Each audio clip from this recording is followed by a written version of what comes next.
Hello friends, कैसे हैं आप।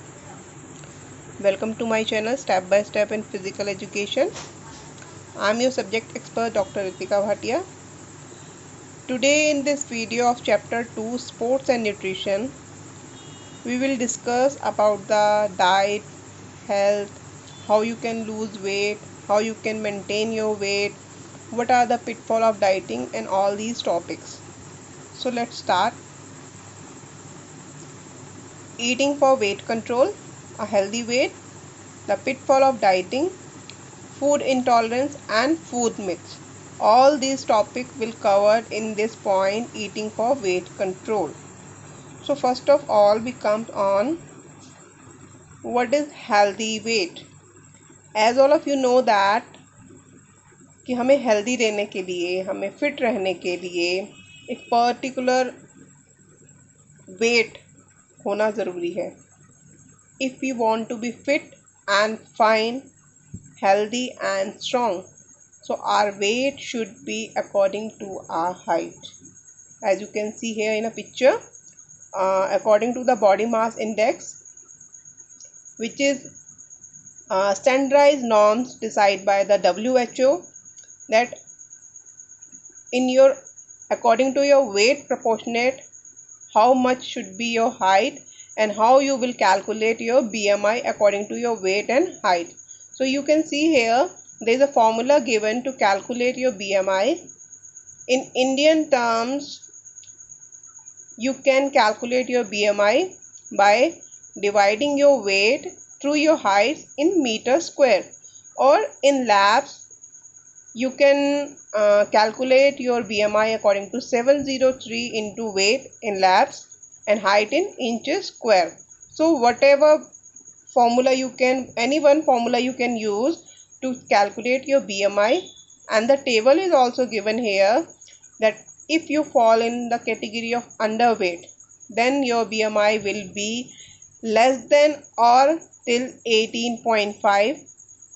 When you have a BMI of 18.5 to 24.5, then you have fall in normal weight category, means you have a appropriate and proportionate weight according to your height.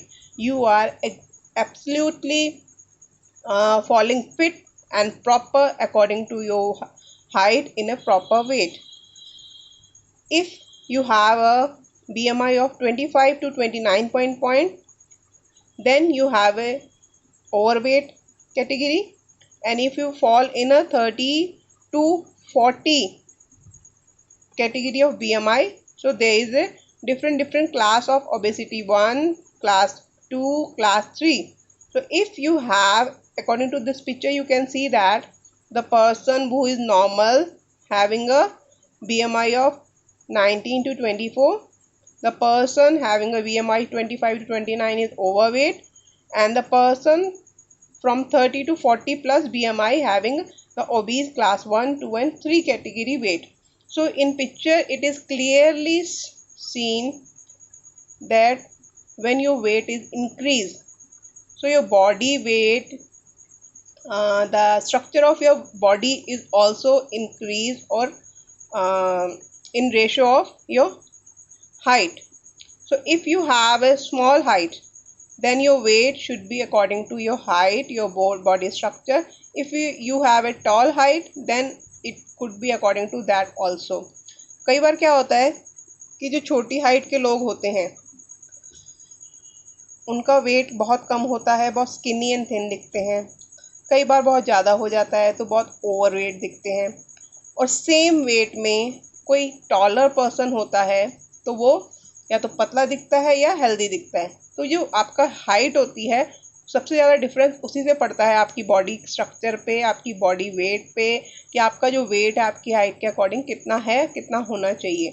अगर आपका height के according आपका wait proper नहीं होगा तो आप इनमें से किसी भी कैटेगरी में आ सकते हैं, और आपको उसको अपनी हाइट के according, as all of you know that कि हाइट को एक पर्टिकुलर एज के बाद ना तो बढ़ाया जा सकता है ना घटाया जा सकता है, but for your weight you can reduce it और यू कैन इंक्रीज इट. अगर आपकी हाइट के अकॉर्डिंग आपको वेट बढ़ाने की ज़रूरत है, आप अंडर वेट कैटेगरी में आ रहे हैं तो you can increase your weight according to the good diet and healthy pattern. अगर आपका वेट ज़्यादा है आपकी हाइट के अकॉर्डिंग तो आप अपने वेट को रिड्यूस कर सकते हैं। सो ये तो बात हो गई हेल्दी वेट की कि हम उसे किस तरीके से मेंटेन करें। अब आते हैं हम कि हमारा अगर बॉडी वेट ज़्यादा है हमारी हाइट के अकॉर्डिंग तो हमें किस तरीके से अपने बॉडी वेट को मेंटेन करना चाहिए, रिड्यूस करना चाहिए, कौन कौन से मेथड या कौन कौन से तरीके फॉलो करने चाहिए जिससे कि हम अपनी हाइट के अकॉर्डिंग अप्रोप्रिएट वेट कैटेगरी में आ सकें। तो first one is set the appropriate goal. What is the meaning? Appropriate goal for what? To reduce और to keep your body in a healthy way, कि हम अपनी बॉडी को हेल्दी वे में किस तरीके से रख सकते हैं। हेल्दी वे में रखना है तो ऑब्वियस है हमें हेल्दी खाना खाना होगा, हमें वर्कआउट करना होगा, हमें अपनी डाइट के ऊपर चेक रखना होगा कि हम कुछ भी अनसर्टेन थिंग्स, अनहेल्दी चीज़ें ना खाएं। ओके, तो हमें कितना वेट रिड्यूस करना है उसके अकॉर्डिंग हमें गोल सेट करना पड़ेगा कि हमें इतने टाइम में इतना वेट रिड्यूस करना है। As all of you know that कि वेट जो इंक्रीज़ होता है वो रातों रात नहीं होता है। तो डिक्रीज़ करने के लिए भी you have to give a time to your body. अगर आप बहुत ज़्यादा जल्दी करेंगे वेट रिड्यूस करने के लिए तो it will harm your body. So जैसे वेट धीरे धीरे बढ़ा है उसको रिड्यूस करने के लिए भी आपको अपनी बॉडी को टाइम देना चाहिए। एक अप्रोप्रिएट प्रॉपर गोल आपको सेट करना चाहिए जो आपको वेट रिड्यूस करने में अच्छे से हेल्प कर सके। Then second one is lay stress on health not on weight. अब आप कहोगे कि अभी तो ऊपर वेट रिड्यूस करने की बात कर रहे हैं, हम नीचे यहाँ पे हेल्थ की बात कर रहे हैं, वेट की बात नहीं कर रहे हैं। वो इसलिए क्योंकि हम कई बार क्या करते हैं अपनी बॉडी वेट को रिड्यूस करने के लिए अपनी बॉडी के साथ गलत पैटर्न यूज़ करने लगते हैं। और वो गलत पैटर्न, गलत तरीके क्या होते हैं कि हम बहुत जल्दी करते हैं अपने वेट को रिड्यूस करने में, जिसकी वजह से उसका साइड इफ़ेक्ट किस पे आता है? हमारी हेल्थ के ऊपर। डायरेक्टली इनडायरेक्टली हमारे इंटरनल ऑर्गन, हमारी ओवरऑल पर्सनालिटी, हमारी ओवरऑल हेल्थ अफेक्ट करती है जब हम अपने वेट को रिड्यूस करने के लिए जल्द से जल्द कोशिश करते हैं। So that's why we say here lay stress on health not on weight, कि वेट को रिड्यूस तो करना है, वेट को अप्रोप्रिएट रखना है, बस उसके साथ हेल्थ को भी माइंड में रखना है अपनी बॉडी को हेल्दी रखने के लिए। Then next method is cut calories intake. Calories intake किस तरीके से आप कट करेंगे कि हमारी डाइट में हम जितना भी खाना खा रहे हैं वो किस तरीके का खाना खा रहे हैं उसको देखना पड़ेगा। क्योंकि all of you know that कि हर एक चीज़ में कैलोरी होती है। हम छोटा सा फ्रूट भी खाते हैं तो उसमें भी कुछ एक लेवल तक कैलोरीज होती है। और कैलोरीज का काम क्या होता है? हमारी बॉडी को एनर्जी प्रोवाइड करना। तो हम किस तरीके का खाना खा रहे हैं और वो खाना खाने के बाद जो एनर्जी हमारी बॉडी को मिल रही है वो किस तरीके से यूज़ हो रही है। अगर तो आपका कैलोरी इनटेक ज़्यादा होगा और एक्सपेंडिचर कम होगा तो ऑब्वियस है आपका बॉडी वेट एनी हाउ ना चाहते हुए भी इंक्रीज होगा ही होगा। If you want to reduce your weight, you want to be healthy, then you have to be cut calories intake. क्यों और किस तरीके से? कि अगर हमारा एनर्जी एक्सपेंडिचर ज़्यादा नहीं है तो ऑब्वियस हमें कैलोरी इनटेक कम करना चाहिए। जैसा कि आज के टाइम में अभी देख रहे हैं आप कोविड-19 के पेंडेमिक में कि हमारा जो वर्कआउट है वो एकदम हाउस होल्ड तक ही रह गया है। हम कहीं बाहर नहीं आ सकते, किसी तरीके का एक्स्ट्रा वर्कआउट नहीं कर सकते। तो उसी चीज़ों को ध्यान में रखते हुए हमें अपना कैलोरीज इनटेक को कट डाउन करना चाहिए जिससे कि हमारा वेट इंक्रीज ना हो। Then next is follow active lifestyle. Active lifestyle means here कि इस टाइप जो अभी टाइम चल रहा है उस टाइम को देखते हुए हम किसी तरीके से वर्कआउट नहीं कर सकते, but whenever we get a time हम उसको अपने होम पे ही, घर पर ही या नियर बाय पार्क में जाके ही कुछ ना कुछ वर्कआउट कर सकते हैं। आप चाहे तो साइकिलिंग कर सकते हैं डेली कुछ देर तक, आप चाहो तो घर पे योगा कर सकते हो, आप चाहो तो घर पे हिट वर्कआउट कर सकते हो। ठीक है, आप चाहो तो 20 to 30 मिनट्स का एरोबिक वर्कआउट घर पे कर सकते हो, आप चाहो तो डांस कर सकते हो 20 to 30 मिनट। तो वो भी क्या करेगा? आपको कैलोरीज एक्सपेंड करने में हेल्प करेगा और बॉडी को भी आपकी हेल्दी बनाने में, एक्टिव बनाने में हेल्प करेगा। देन उसके बाद take support from family and friends.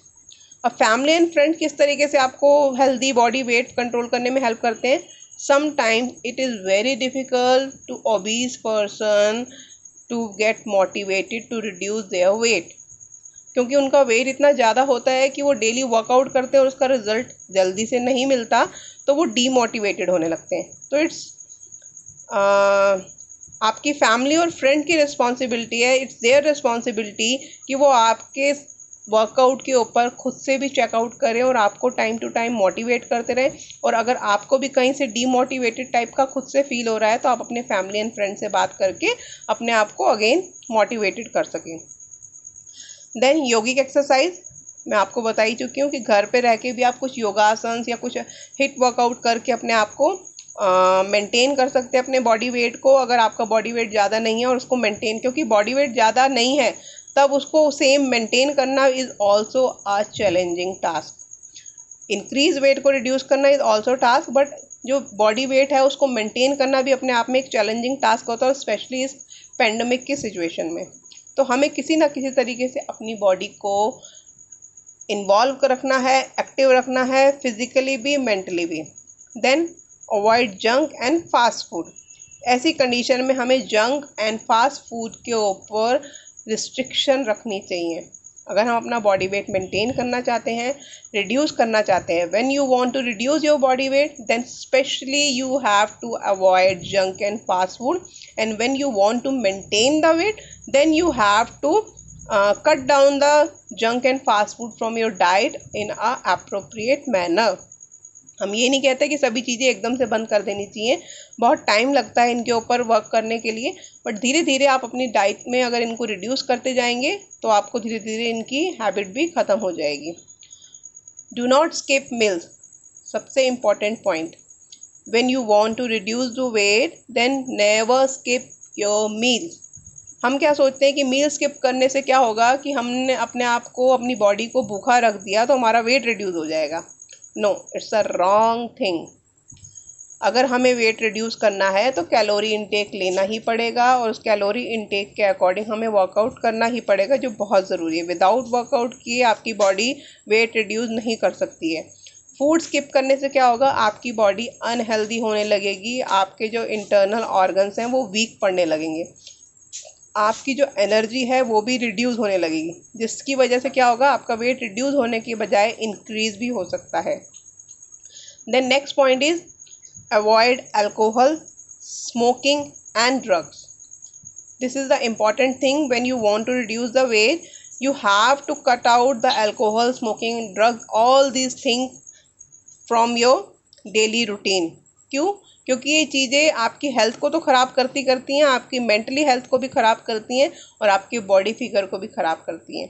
जब हमें किसी चीज़ की बहुत ज़्यादा ज़रूरत फील होती है तो हम ऐसी उल्टी चीज़ों को, ख़राब चीज़ों को अपनी डाइट में इंक्लूड कर लेते हैं, जो हमारे को फिज़िकली, मेंटली हर तरीके से ख़राब करती है। तो जब आपका वेट ज़्यादा है तो आपको इन चीज़ों से और ज़्यादा दूर रहना चाहिए, क्योंकि ये चीज़ें यूज़ करने से क्या होता है कि हमारे इंटरनल ऑर्गन्स जो हैं धीरे धीरे अपनी कैपेबिलिटी लूज़ करने लगते हैं प्रॉपर तरीके से फंक्शनिंग करने की। Then the next last point is regular exercise और फिजिकल एक्टिविटी। कि रेगुलर एक्सरसाइज करना is also essential to reduce और मेंटेन योर बॉडी वेट। अगर हमें फिट रहना है तो हमें वर्कआउट करना ज़रूरी है, वो किसी भी तरीके का वर्कआउट हो सकता है।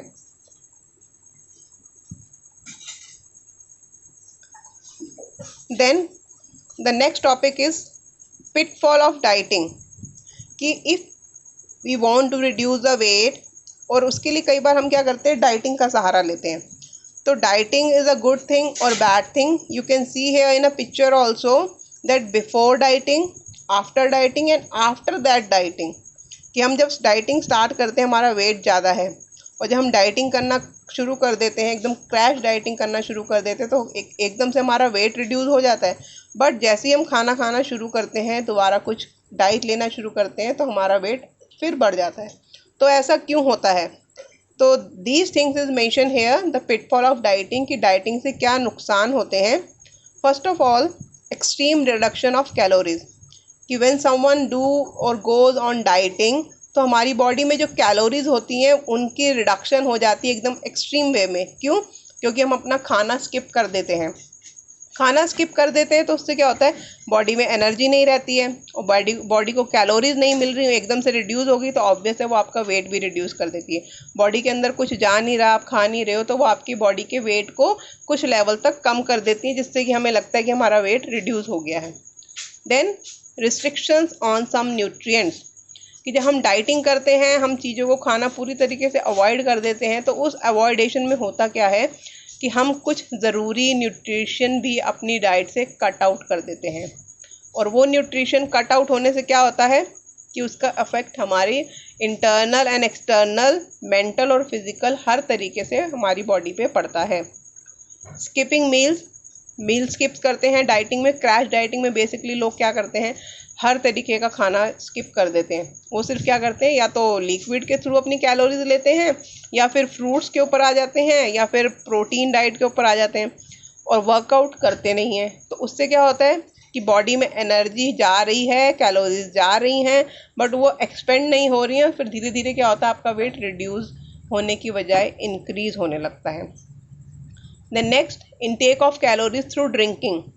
अगर आप ड्रिंकिंग के थ्रू कैलोरीज लेते हैं तो वो भी आपकी बॉडी को नुकसान पहुंचाती है। क्यों? क्योंकि बहुत ज़्यादा पानी बॉडी में होना भी आपकी बॉडी के लिए नुकसानदायक होता है। और उसकी वजह से क्या होता है कि जितने भी इंटरनल ऑर्गन्स की फ्लशिंग होती है वो कुछ ज़्यादा ही ओवर हो जाती है, जिसकी वजह से उनके ऊपर एक्स्ट्रा प्रेशर पड़ने लगता है। आपकी किडनी को ज़्यादा पानी पीने से एक्स्ट्रा वर्क करना पड़ता है, एक्स्ट्रा ड्रेनेज करनी पड़ती है, जिसकी वजह से जो इंटरनल बॉडी का वाटर होता है वो भी आपका रिड्यूस होने लगता है, और आपकी बॉडी जो है वो बोन्स जो हैं वो बहुत डेलिकेट होने लगती हैं, सप्पल होने लगती हैं, आपकी स्किन बहुत ज़्यादा ओवर हाइड्रेट होने लगती है, जिसकी वजह से आपकी बॉडी को नुकसान पहुंचने लगता है। Under estimating the calories, what does it mean, कि हम जो भी कैलोरीज लेते हैं उसको अंडर एस्टिमेट करना। किस तरीके से कि अपनी डाइट में जो कैलोरीज हैं उनको हम रिड्यूस करने की कोशिश कर रहे हैं, या तो कभी बहुत ज़्यादा लेते हैं या बहुत कम ले लेते हैं, जिसकी वजह से हमारी बॉडी को नुकसान होता है। ठीक है, हम देन उसके बाद इनटेक ऑफ लेबल्ड फूड। कई बार लोग सोचते हैं कि हम डाइटिंग में अगर लेबल्ड फूड को लेंगे उसमें फ़ैट नहीं होता है, उसमें कार्बोहाइड्रेट नहीं होता है, उसमें रिक्वायर्ड प्रोटीन होता है, तो हमारी डाइट के लिए, हेल्थ के लिए अच्छा है। नो, लेबल फूड और सबसे ज़्यादा खतरनाक चीज़ होती है हमारी बॉडी के लिए। क्यों? क्योंकि उसमें कभी भी अप्रोप्रिएट अमाउंट में चीज़ें नहीं मेंशन की होती हैं, और जो भी कैलोरीज वगैरह उसके ऊपर मेंशन होता है, लेबल मेंशन होता है, वो एक पर्टिकुलर हायर रेट के अमाउंट के लिए होता है, पर्टिकुलर लार्ज क्वांटिटी के लिए होता है, जिसको हम समझ लेते हैं कि वो उस बॉडी में, उस फूड के ऊपर अप्लाई नहीं होगा, शॉर्ट क्वांटिटी में उसकी मात्रा कम हो जाएगी, जिसकी वजह से उसका इफेक्ट हमारे ऊपर नहीं पड़ेगा, बट लॉन्ग टर्म में जाके ये उतना ही वर्क करती है हमारी बॉडी पे, जिस तरीके से डेली डाइट में हम एक्स्ट्रा कैलोरीज लेते हैं। ठीक है, और धीरे धीरे फिर क्या होता है कि वो हमारी बॉडी में रिड्यूस करने की बजाय वेट को इंक्रीज करने लगती हैं। नॉट परफॉर्मिंग एक्सरसाइज, हम डाइटिंग तो करते हैं, डाइटिंग करने के साथ साथ हम एक्सरसाइज नहीं करते हैं, तो उससे क्या होता है कि वो डाइटिंग की वजह से, खाना ना खाने की वजह से, कैलोरीज ना लेने की वजह से वेट रिड्यूस तो हो रहा होता है, बट वर्कआउट ना करने से वो वेट मेंटेन नहीं रहता है। तो दैट इज़ द रीज़न कि जब हम खाना खाना स्टार्ट करते हैं तो हमारा वेट एकदम से फिर बढ़ने लगता है। तो आई होप कि यहाँ तक आपको ये टॉपिक क्लियर हुआ होगा। नेक्स्ट टॉपिक है हमारा food intolerance. This topic we will continue in our next slide. Till then, thank you.